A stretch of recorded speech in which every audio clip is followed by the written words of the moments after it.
Eh bien, rebonjour à tous. Alors, si notre première partie vous a donné envie de vous lancer dans le mobility management pour votre entreprise, et je dois dire que je le souhaite, eh bien, soyez bien attentifs parce que dans cette deuxième partie, nous allons avoir une présentation des outils qui sont à votre disposition pour vous lancer dans le mobility management. Et je vous rappelle d'ailleurs que si cette émission vous amène des questions, nous sommes disponibles sur mobilité@ue.be et que l'ensemble des présentations et donc également la liste des outils qui vous seront présentés sera disponible sur notre site mobilité-entreprise.be ainsi que véloactif.be. Nous passerons alors à la partie véritablement vélo de cet événement, tous vélos actifs, même l'opération de la Wallonie. Le bureau d'études Traject, qui était chargé de la labellisation des entreprises participantes cette année, nous pointera les meilleures pratiques repérées durant les audits.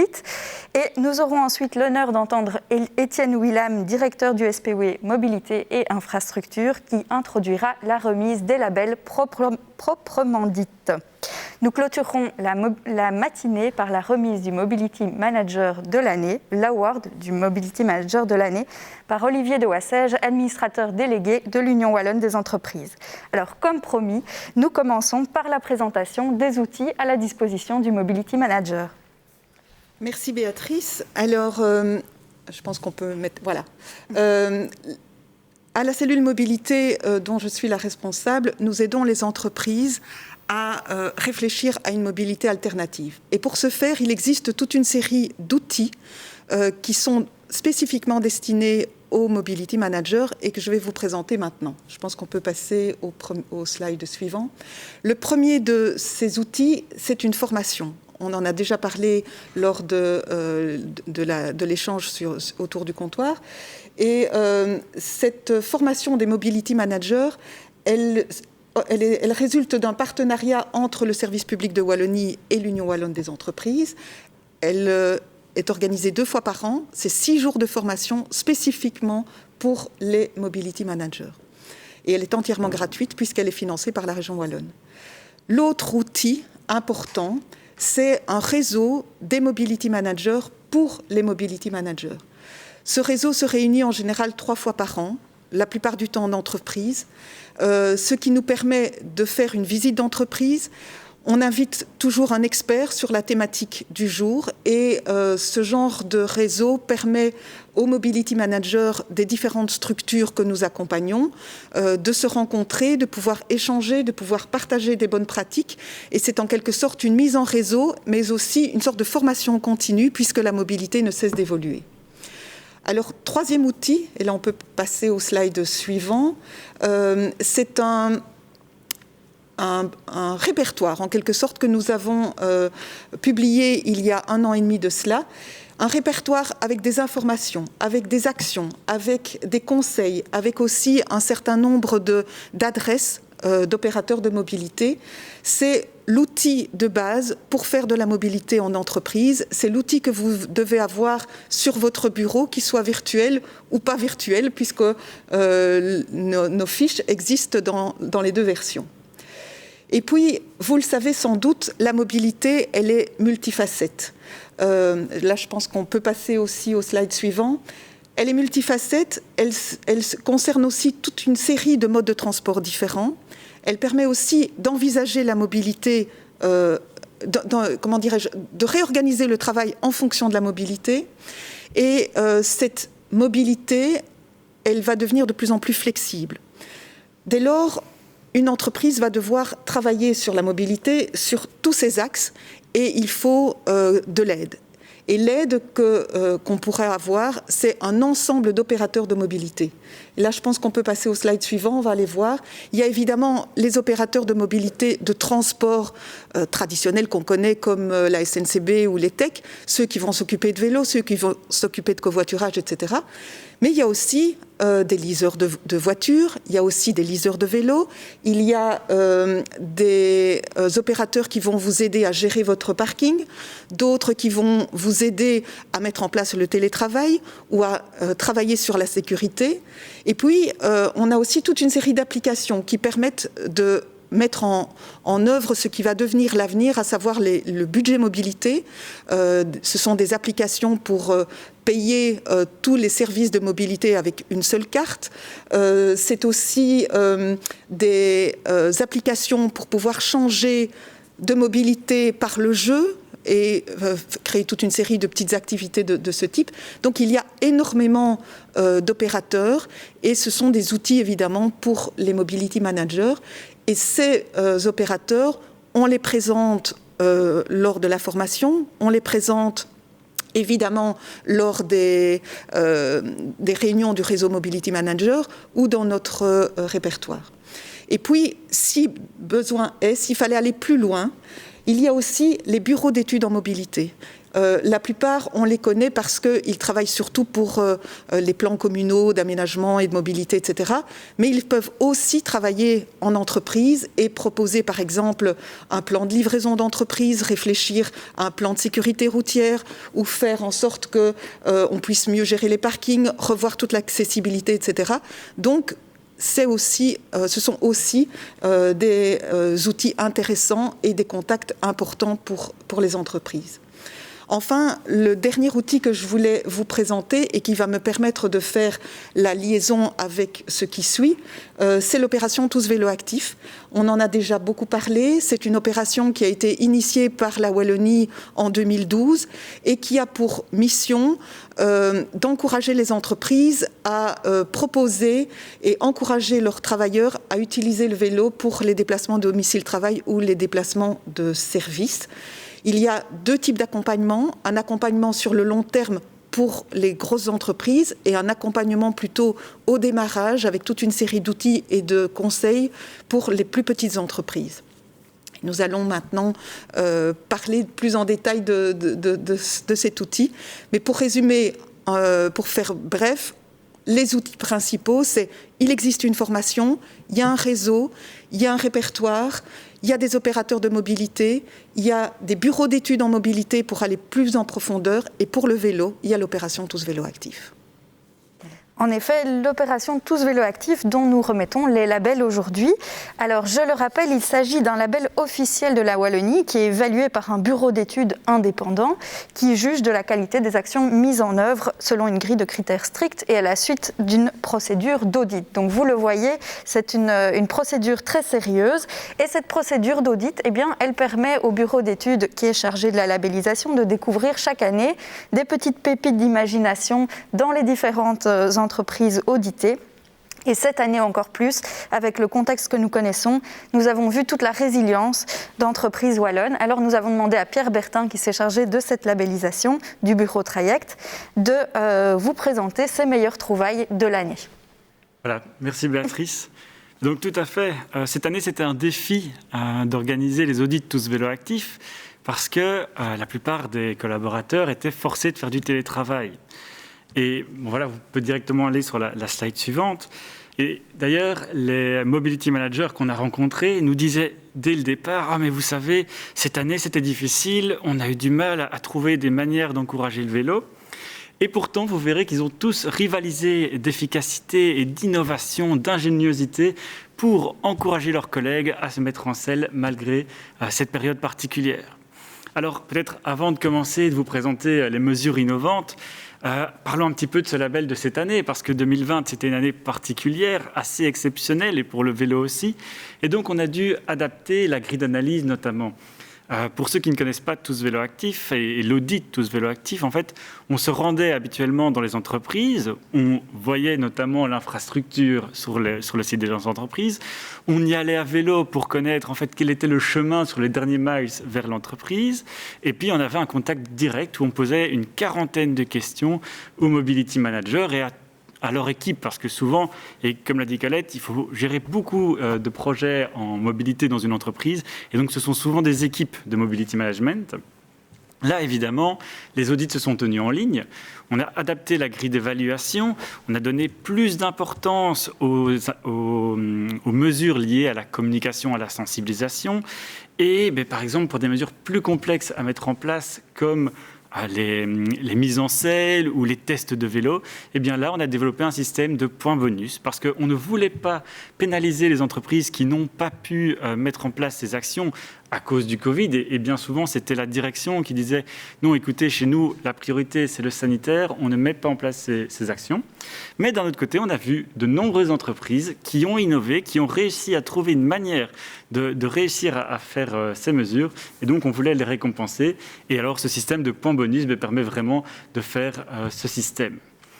Alors, on peut passer... ah oui, avant peut-être de passer aux mesures, il est important de, comme Béatrice le disait, pour aller plus loin encore dans l'encouragement des entreprises qui ont réussi à être résilients, et résilient c'est vraiment le bon mot, Colette le disait déjà tout à l'heure, on a mis un badge de mobilité, donc le badge résilience, pour les entreprises qui ont réussi à encourager leurs collaborateurs à pédaler malgré cette période particulière. Et donc, je pense qu'on est quand même dans une nouvelle dimension où ça risque de se reproduire. Et donc, ce badge résilience, c'est pour encourager, on ne le souhaite pas bien entendu, hein, mais pour encourager les entreprises à continuer à innover malgré les temps difficiles. Alors, en ce qui concerne les mesures innovantes, je voulais d'abord mettre en avant les capsules vidéo qui ont été notamment développées par le CHR, la Citadelle et l'équipe de Frédéric Dont. Et donc il s'agit d'un hôpital à Liège. Tout à fait, merci. Et alors, leur idée vraiment, c'était de trouver un canal de communication qui se différencie un peu, qui se distingue, parce qu'il faut savoir que les collaborateurs ont reçu énormément d'informations pendant la période Covid, avec les mesures, etc. Et une vidéo, c'est vraiment un canal de communication un peu plus rafraîchissant, où les gens vont être plus attirés de regarder une vidéo assez courte. Et donc d'ailleurs, l'équipe de Frédéric Dont en a profité pour faire des vidéos sur les mesures qu'ils mettaient en place pour encourager le cyclisme. Ils ont aussi demandé à des cyclistes expérimentés de témoigner et de partager leurs bonnes pratiques avec les cyclistes, notamment sur les premiers pas à vélo. C'est toujours le plus difficile, c'est la mise en selle. Donc une vidéo très pertinente. Et également sur la sécurité routière, les bons gestes à prendre à vélo, attention aux points morts des voitures, etc. Donc vraiment une bonne manière d'informer ses collaborateurs pendant cette période. La seconde mesure que je souhaitais mettre en avant, et c'est encore un petit peu avec le CHR pour faire le CHR la Citadelle pour faire la transition, c'est le prêt de vélo. Alors encore une fois, ici, on avait un parking qui, pour cause de travaux, était indisponible pour les collaborateurs. Et donc l'équipe de mobilité a été proposer des vélos assistance électrique aux personnes qui avaient perdu leur place de voiture. Alors c'est encore une fois, je trouve très intéressant de voir que c'est une situation difficile qui était tournée à l'avantage de la mobilité durable pour essayer d'encourager les collaborateurs en période de rupture des habitudes de mobilité de tester un autre mode. Donc encore une fois, une mesure très intéressante. Alors, en ce qui concerne la location de vélos, vraiment énormément d'entreprises auditées ont choisi de mettre en place ce système malgré le Covid. Donc évidemment, il fallait l'adapter. C'était souvent des locations de plus longue durée plutôt que des tests de courte durée. Et il y a différentes manières de faire. On a vu par exemple le SPOE qui a mis en place, ou GSK qui était là tout à l'heure, qui ont mis en place des tests de longue durée, où par exemple au SPOE on pouvait racheter le vélo par après. Donc c'est une bonne manière de pouvoir tester le vélo. Est-ce que ça me correspond ou non, et à la fin d'avoir le choix, je vais l'acheter ou en fait j'ai vu que ça ne me convenait pas. C'est important pour les collaborateurs de pouvoir faire marche arrière, c'est très important lorsqu'on teste. C'est rassurant en fait de se dire qu'on garde le choix. Exactement. Ensuite, une autre façon de faire, c'est par exemple l'UCB qui a mis en place une application pour faciliter la réservation et la libération des vélos de service. C'est encore une fois très intéressant et malgré le Covid, ils ont réussi à mettre ça en place. Et la mesure qui a vraiment été commune à beaucoup de mobility managers, ça a été la transformation des vélos de service en vélos pour tester les déplacements domicile-travail. Et une entreprise qui a fait ça, parmi d'autres, et sur lesquelles je voulais insister, c'est la Société Wallonne des Eaux. Sandra était là tout à l'heure. Et Sandra, non seulement elle a permis de convaincre des cyclistes de venir à vélo grâce à cette mesure, mais en plus, elle a fait témoigner ces cyclistes dans le magazine du SWDE. Et alors, la force de ce témoignage, non seulement il était très bien écrit avec de belles illustrations, mais en plus, c'est que c'est une cycliste qui avait toutes les bonnes raisons de ne pas se mettre en selle. Elle est jeune maman, elle a des chaînes de déplacement qui sont compliquées, et elle n'a pas vraiment le profil de Wout van Aert ou d'un cycliste qui ferait 200 km chaque week-end. Et donc vraiment, c'est vraiment la force, je trouve, de ce témoignage, parce que les gens ont pu lire une cycliste qui n'avait pas, a priori, tous les indicateurs, comme on dirait, pour être la cycliste typique, et qui maintenant s'éclate à vélo. Elle fait même des détours pour aller conduire ses enfants à l'école, etc. Donc vraiment, c'est une success story qui, je pense, va en inspirer plusieurs. Donc ça, c'était pour la partie les magazines. Ensuite, le prochain exemple que je voulais mettre en avant, c'était l'entreprise de Tihange, NJ, oui, sur le site de Tihange, merci, où en fait, c'était un des premiers audits qu'on réalisait cette année. Et je me souviens d'avoir posé la question de manière négative, en disant, le petit déjeuner cycliste cette année, j'imagine que c'était impossible. Et là, Renaud Jasselette, le Mobility Manager, me dit non, en fait, on a réussi à le faire, on l'a fait de manière Corona-proof et on en a profité pour faire une tombola du vélo et construire une base de données de nos cyclistes. Et donc, simplement, les cyclistes arrivaient sur le site, recevaient un voucher, inscrivaient leur adresse mail, le nombre de kilomètres qu'ils ont parcouru pour venir travailler, échanger ce voucher contre le petit déjeuner et la chance de gagner des cadeaux pour les cyclistes. Et donc vraiment, ça a permis d'alimenter sa base de données, donc très intéressant. Et donc transformer en fait la contrainte en opportunité quelque part. Encore une fois, tout à fait. Et alors, parlons de contraintes qu'on a transformées en opportunités. Il y a l'UMONS où eux, en fait, ils ont transformé l'obligation de devoir porter un masque en une opportunité de mettre en avant les cyclistes. Parce qu'ils ont floqué le masque de l'UMONS avec un vélo et ils l'ont distribué aux cyclistes. Et ça donnait un petit peu l'envie en fait, d'appartenir à cette communauté de cyclistes. Certains cyclistes qui venaient très occasionnellement se sont dit « Ah mais je vais venir plus souvent pour pouvoir récupérer ce badge ». Et donc c'est un peu encore une fois transformer une contrainte en une opportunité. Et donc félicitations à tous ces bons exemples. Et bien sûr, je n'ai pas pu tous les citer, mais dans toutes les entreprises qu'on a pu visiter, on est ressorti de là avec des innovations qu'on a pu échanger lors d'autres audits. Et donc, merci à tous. Sur la slide suivante, je voudrais préciser les opportunités que vous pouvez tous saisir en tant que mobility manager ou en travaillant sur la mobilité de votre entreprise. C'est d'abord les infrastructures. Plusieurs entreprises, il y avait moins de personnes dans les bureaux et ils ont décidé de travailler sur leurs infrastructures. Les communautés de cyclistes, les gens ont besoin de liens actuellement, ils sont confinés chez eux. Les applications comme Slack, Teams, etc. ont permis de créer des communautés dans lesquelles les cyclistes s'encouragent entre eux. La pratique du vélo, elle va en poupe, on le sait, je ne reviendrai pas là-dessus. Et puis le retour au bureau. Il faut préparer le retour au bureau qu'on espère arrivera le plus tôt possible. Ce sera un nouveau moment de rupture et donc important de bien réfléchir à comment on va accompagner les collaborateurs à ce moment-là. Donc pour conclure à la slide suivante, je voudrais vraiment dire que oui, les collaborateurs qu'on a pu accompagner, ils ont été très innovants, ils ont trouvé la manière de transformer les contraintes en opportunités, mais c'est des choses, je pense, qu'on peut adapter à chaque entreprise et qui sont réalisables dans toutes les entreprises. Et donc, je pense que le métier de Mobility Manager est complexe. Ce qui est important, c'est de s'entourer et de continuer à innover et d'aller justement au réseau des Mobility Managers, de participer aux formations, de se créer un réseau pour poser des questions et pour continuer à travailler sur cette mobilité. C'est un travail de longue haleine. Tout à fait. Alors, si vous voulez d'ailleurs rejoindre ce réseau des Mobility Managers, nous avons à peu près 200 membres aujourd'hui, un petit peu moins quand même.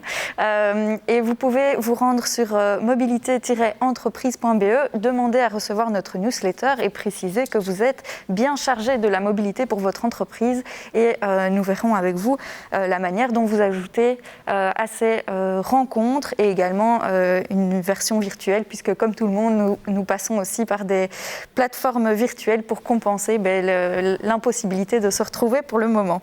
Alors, merci beaucoup Pierre, parce que vraiment cette présentation, je trouve, a donné envie de voir la suite des labels qui arrive bientôt, je vous le promets, je vous le promets. Et pour nous y amener, un petit mot d'Étienne Willam, donc directeur au service public de Wallonie, mobilité et infrastructure, donc qui, je le rappelle, a initié cette action. La pratique du vélo a augmenté en Wallonie pendant la période du Covid. Beaucoup de villes et communes ont profité de cette période pour réaménager leurs espaces publics au profit de la mobilité active. Ces opérations ont été soutenues par la Wallonie qui soutient bien entendu de manière tout à fait transversale la dynamique de la mobilité active en général et de la mobilité cyclable en particulier, au travers d'un certain nombre de projets. On peut citer le plan infra et mobilité pour tous qui va faire la part belle à la mobilité active et à la mobilité cyclable. On peut citer les appels à projets Commune pilote Wallonie cyclable dans le cadre justement de la préparation du plan Wallonie cyclable qui aboutira en 2021. Nous soutenons toute une série d'associations et de fédérations afin que celles-ci puissent disséminer des informations, des bonnes pratiques et faire profiter la Wallonie de leurs expertises en matière cyclable. Le service public de Wallonie est par ailleurs une organisation qui est engagée dans la dynamique Tous Vélo Actifs depuis son début. Nous avons pris toute une série d'initiatives visant à favoriser l'usage du vélo à l'attention de nos collaborateurs. On peut citer en particulier l'aménagement au sein de différents bâtiments, des vestiaires, des douches, des parkings à vélo sécurisés, la mise en place d'une centrale de réservation de vélos de service, le test de la mobilité électrique, mais également des communautés de pratique sur le réseau social d'entreprises qui permettent aux uns et aux autres d'échanger sur leurs pratiques quotidiennes du vélo. Et le résultat est là, puisqu'on peut aujourd'hui signaler que près d'un quart des collaborateurs qui habitent à moins de 10 km de leur lieu de travail viennent sur leur lieu de travail à vélo. Il est maintenant temps de passer à la présentation des labels Tous Vélo Actifs pour l'exercice 2020 et je tiens très particulièrement à souligner l'investissement de ces différentes entreprises qui vont décrocher ce label parce que cette année 2020 a été tout à fait particulière. Les entreprises ont eu beaucoup de choses à gérer et elles ont persévéré dans leurs actions en faveur de la mobilité active au profit d'une transformation de la mobilité en Wallonie. Eh bien voilà, on va enfin pouvoir passer à la remise des labels. Je vous l'avais promis et enfin nous y sommes. Alors la remise des labels sera faite par Colette Pierrard qui ne pilote plus l'action depuis peu mais qui néanmoins a accepté de faire cette remise encore une fois. Et Loïc Calicis du service public de Wallonie qui parraine en quelque sorte cette action depuis la région. Alors, on va commencer donc par AGC Glace Europe et notamment son très beau parking vélo bien assez grand pour tous les cyclistes actuels et futurs de l'entreprise. AGC Glace Europe avec 3 étoiles cette année. Alors on va passer ensuite à Atradius. Là, c'est le top management qui montre l'exemple et Atradius a obtenu cette année 5 étoiles. AW Europe, une entreprise automobile où le vélo a toute sa place et qui se voit décerner cette année 4 étoiles. Le groupe santé CHC, on a eu Emmanuel tout à l'heure qui nous en a parlé, un leasing vélo pour 120 personnes, 5 étoiles et évidemment le badge résilience. Un autre hôpital, le CHR La Citadelle, cette fois-ci à Liège, qui a notamment mis en place un prêt de vélo pour ses employés dans un contexte où le parking était en travaux. Cette année, le CHR se voit attribuer 5 étoiles ainsi que le badge résilience. On reste dans les hôpitaux avec le CHU de Liège, où un groupe vélo dynamique a fait exploser le nombre de cyclistes et le CHU a obtenu cette année 5 étoiles. Encore un hôpital, je pense que c'est le dernier, le CHU UCL Namur, donc Sainte-Élisabeth à Namur, qui a lancé une réflexion globale sur la mobilité au sein de l'hôpital et se voit décerner également 5 magnifiques étoiles. On passe maintenant à John Cockerill, dont on a vu tout à l'heure la vidéo. Ici, c'est une balade vélo entre les différents sites de l'entreprise qui a été organisée malgré le Covid, 5 étoiles et un badge résilience. Alors, NJ Electrabel, qui a notamment offert des packs petit déjeuner à ses cyclistes pour les remercier et sans doute pour donner aussi envie aux potentiels cyclistes de les suivre dans leur démarche. NJ Electrabel avec 4 étoiles ainsi qu'un badge résilience. Etias, le vélo partenaire efficace pour réduire son empreinte carbone et cette année 4 étoiles. Alors vient ensuite GSK qui a organisé des formations en ligne sur le sujet de la mobilité qui sont disponibles même la nuit pour les collaborateurs. Cette année, GSK qui reçoit également 5 étoiles. La mutualité chrétienne Liège et Verviers-Eupen, là on a mis des vélos de service pour tester les trajets domicile-travail, 4 étoiles et aussi un badge résilience. Alors, l'entreprise Necto, du côté de Soigny, qui a organisé à destination de ses employés une formation sur la visibilité à vélo, particulièrement importante en cette période hivernale. Elle se voit attribuer 4 étoiles ainsi que le badge résilience. À la province du Brabant wallon, il y a l'installation d'une borne de réparation dans le parking vélo, 5 étoiles, et vu les actions faites pendant le Covid, également le badge résilience. Une autre province, celle de Namur, qui a organisé un jeu pour permettre de découvrir les itinéraires cyclables, se voit attribuer 3 étoiles ainsi que le badge résilience.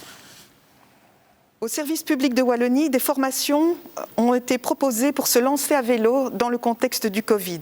5 étoiles et aussi un badge résilience. Alors, la Société Wallonne des Eaux, qui a mis en place un groupe WhatsApp pour partager les bons plans cyclistes au sein de la communauté cycliste de l'entreprise, se voit attribuer 5 étoiles ainsi que le badge résilience. Chez Swift, on a associé la voiture de société à un vélo en leasing, 5 étoiles. L'Université de Mons, qui a terminé l'aménagement de ces magnifiques parkings vélos, des parkings vélos qui seront chaque année plus accueillants. L'UMons très active qui reçoit 5 étoiles ainsi que le badge résilience. À l'Université de Namur, un check-up vélo a été organisé pendant la semaine de la mobilité au moment de la rentrée des étudiants. 4 étoiles et un badge résilience. Alors, la dernière entreprise que j'ai la chance d'annoncer, c'est UCB Pharma, qui a organisé des sorties à vélo en petits groupes sur le temps de midi et qui se voit aussi décerner 5 étoiles ainsi que le badge résilience. Eh bien, bravo. Ah, j'ai encore un. Pardon. J'en ai encore un. Il y a Vivalia, le dernier hôpital, où là, il y a eu un tour des services pour sensibiliser à la mobilité avec un chariot de la mobilité et 4 étoiles pour cette année. Eh bien, félicitations à Vivalia et toutes mes excuses de leur avoir presque volé leur label. Alors, vraiment, toutes ces entreprises, on le voit, elles ont été très dynamiques malgré un contexte difficile et on ne peut que les en féliciter. Alors, pour cette matinée, il me reste un prix à remettre, c'est l'award du Mobility Manager de l'année 2020. Et pour le remettre, nous avons demandé à l'administrateur délégué de l'Union Wallonne des entreprises, Olivier de Wassège, de s'en charger. L'UE remet cet award tous les 2 ans pour récompenser le travail des Mobility Managers dans les entreprises wallonnes, et ce, sur base d'une candidature volontaire. Pour cet award 2020, nous avons reçu 5 candidatures qui sont vraiment de qualité. La première vient de John Cockerill, qui s'est lancé dans une réflexion portant sur la mobilité il y a 3 ans. Les résultats sont immédiats et très impressionnants. Un focus a été fait sur le vélo et un travail très important pour la mise en place d'un plan cafétéria. Ensuite, Enersol, entreprise spécialisée dans le photovoltaïque et les énergies vertes. Une flotte de véhicules de société en passe de devenir entièrement électrique comme le souhaite le gouvernement wallon pour 2026. L'énergie est produite localement. La gestion du chargement des batteries aussi. Tout est pris en charge. Un modèle du genre. Les 3e et 4e candidatures viennent de 2 hôpitaux de la région liégeoise, le groupe santé CHC et le CHR La Citadelle. Malgré le Covid et la surcharge de travail, d'importants chantiers de mobilité ont été mis en place dans le contexte d'un déménagement pour le Mont Légia ou de travaux pour le site Sainte-Rosalie du CHR. Beaucoup d'efforts en matière de communication ont été faits pour toucher plusieurs milliers de personnes aux profils différents. Tous les modes de transport sont envisagés et concernés. 5e candidature, celle de GSK, qui est l'incarnation du mobility management arrivé à maturité. Une solution existe pour tous les modes de transport. La communication et la sensibilisation à la mobilité se réinventent sans cesse pour convaincre le plus de gens possible. Et maintenant, je vais vous annoncer le nom du gagnant. L'UE a choisi cette année de récompenser GSK et son Mobility Manager, Patrick Vlaselaar. L'argument retenu est celui de la maturité du Mobility Management de l'entreprise, ce qui était le thème du présent colloque. L'Union Wallonne est vraiment très contente, et la cellule mobilité en particulier, et remercie tous les Mobility Managers pour leur incroyable travail et leurs convictions. Ce sont vraiment des modèles pour tous les autres. Merci.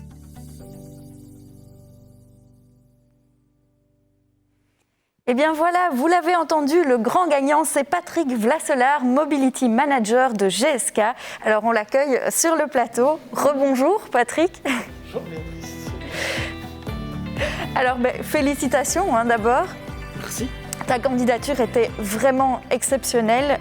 Elle illustre la maturité du mobility management dont on a parlé toutes ces matinées. Alors, Olivier de Wasset, je l'ai dit dans sa vidéo, ce qui a vraiment retenu notre attention, c'est le fait que chaque mode de transport est abordé, malgré une situation en parc d'activité économique, ce qui pourrait décourager certains. Alors, est-ce que tu pourrais un peu refaire un aperçu de cette candidature ? Volontiers. Merci déjà, je suis très flatté, je dois le dire quand même, d'avoir reçu cette reconnaissance professionnelle, c'est très chouette. Sachant qu'en plus, c'est moi qui la reçois, mais je ne travaille pas tout seul. Hein. On l'a entendu là, par le passé. Chez moi aussi, il y a de la collaboration, qu'elle soit interne ou externe. On a plein de services qui nous permettent du coup de développer tous ces services. On va promouvoir le covoiturage, on va promouvoir l'usage des transports publics. Le cas échéant, on va mettre en place des navettes. S'il n'y a pas le transport qui dessert le zoning, puisque comme tu l'as dit, un de nos plus grands sites, en tout cas celui de Wavre, est situé dans un zoning. D'autres sont situés plutôt dans des villes. Jean-Blou, c'est un zoning également. Le vélo, forcément, on fait la part belle au vélo. Avec une opération Tous Vélo Actifs, on est 5 étoiles depuis 3-4 ans, je pense, maintenant. Donc, bravo pour ça aussi. Merci. Écoute, mes ambassadeurs se donnent du mal pour m'aider à y arriver, à recevoir ces étoiles pour GSK. Qu'est-ce qu'on fait d'autre ? La voiture électrique, évidemment, elle est intégrée chez nous. On a mis les infrastructures qui vont avec. Je cite volontairement infrastructure parce que communication, infrastructure, il faut aller de pair pour pouvoir tout faire, pour atteindre tout. Voilà, je ne sais pas quoi dire d'autre. Je pourrais en parler des heures. Très intéressant. Alors, on sent ta passion. C'est vrai que c'est le prix, non pas du Mobility Management, mais bien du Mobility Manager. Donc, il t'est attribué pour ton travail spécifiquement. Et voilà, peut-être que tu veux parler de ton travail quotidien. Mon travail quotidien, un travail passionnant. Que tu en tires. Beaucoup de plaisir. Beaucoup de plaisir parce que j'ai la liberté, dans une entreprise comme GSK, de pouvoir balancer toutes mes idées. Moi, je suis un garçon parfois trop d'idées, alors il vaut mieux en barrer quelques-unes et puis on peut voir lesquelles on peut faire. Je me rappelle quand je suis revenu et que le PDE 2019 qu'on a fait, je suis arrivé auprès de mon management, j'ai dit voilà, j'ai une liste d'actions, j'en ai 94. Ils m'ont dit 94. Je leur dis oui, mais j'ai une matrice pour aider à choisir. Parce qu'il y avait des actions pour tout, que ce soit de la communication, des nouveaux services, l'optimisation de services déjà en place. Un exemple concret, ça fait longtemps que je voulais avoir des rustines disponibles. D'habitude, les cyclistes, qu'est-ce qu'ils faisaient la communauté ? J'ai un pneu crevé, quelqu'un n'a pas une rustine ? Si, pop, en 1 heure, il avait trouvé. Qu'est-ce qu'on fait pendant le Covid quand tous les collègues ne sont pas là ? On a une communauté qui est moins grande, du coup on a implémenté ça. C'est un exemple très concret de cette année. Voilà, moi c'est ça qui me passionne. Puis je suis un peu convaincu. Je suis un cycliste citadin. Je viens en train parce que ça me permet de lire et de faire mes emails et surtout d'appeler ma maman sur le retour. Je prends un peu le temps d'appeler ma mère quand je suis dans le train. Voilà. C'est un peu ça. Mon travail, c'est ça. C'est tous les jours quelque chose d'un peu nouveau. Et ce que j'aime aussi dans le rôle du Mobility Manager, c'est à la fois d'être proche des collègues pour le service et orienter de direction pour une vision, une stratégie. Donc en fait, on a cette espèce de... un peu comme sur une girouette, mais pas qui change d'avis tout le temps, mais qui doit aller dans toutes les directions. Elle est amenée à aller dans toutes les directions, mais c'est un peu ça.